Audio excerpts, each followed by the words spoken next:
Okay, boys and girls, welcome back. It's a quick video today. I just wanted to show you masking and how you can use it in your bots. Before we get started, guys, I just want to say if you haven't already done so, check out the link in the description. The new course is available where we take you from BAS newbie to BAS superstar. So make sure you check that out, guys. It's a really good course. It's updated every week with new videos, and the price includes lifetime updates. So once you're in for life with all the new content. Also, if you need a template creator, bot, etc., then also check out the website. And while you're there, check out the free resources and free videos on the site.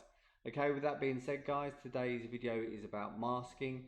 Basically what that is, if you're scraping and you're not ready to use browserless scraping, or it's not an option for your project, then what you can do is use masking. And what that does is basically when a page loads, it can cut out anything that's not needed. So let's just say that you've got a bot and it's running 20 threads and it's resource heavy. What you can do is cut out all the images. You can cut out anything that's on the page. You can even cut out everything apart from the text.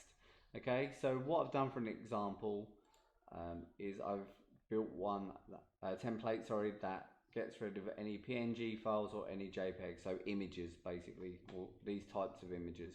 So what you do to copy this is you use the toolbox feature called network. So come over here, give that a click, and then all you need to use is the request mask deny option, which is here. And then all you do, if you wanted to delete all JPEG files like I've done, you put star dot, which means all of, and then you put JPEG in this case. I've already done that here. As you can see, I've denied all PNG files and all JPEG files. Okay, and what you can do if you want to change it, so then to resume them so they can be shown, is then just put in the request mask allow and they'll be restored. Okay, so let's put that into practice. This template, guys, there's a link in the description so you can download it and take a little look. So let's deny all PNG files, let's deny all JPEG files, and let's load home.com. And let's see what happens. I'm in transit at the moment, guys, so sorry about the noise and the load speed. It's a good job I did get rid of images, otherwise we'd be here till Christmas. If we scroll down now, guys, you'll see that all the home's images, okay, all the pictures of the houses are gone.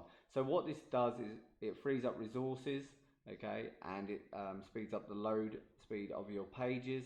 Okay, so it's really good. If you don't need images or you don't need certain things on the page, you can get rid of them, speed up the load time, less resources. So this is really good if you're, say, running 20 threads, 30 threads, 40 threads, and your resources, your CPU, and your RAM load is really high. You can cut that down and cut down the page load speed. So that's really good. You can cut anything out that you see in the page.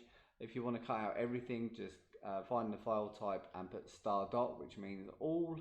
Okay, or you can cut out exact match things by right clicking and using the development tools, finding the element type and selecting that and put that in instead of JPEG or PNG. Like I say, you can cut out anything that's on the page, and it's really good for especially if you've got like a low powered VPS or server, you know, not too much RAM or CPU, so it's really good. Yeah, there you go, guys. That's it for today. The link is in the description, and I'll catch you in the next video.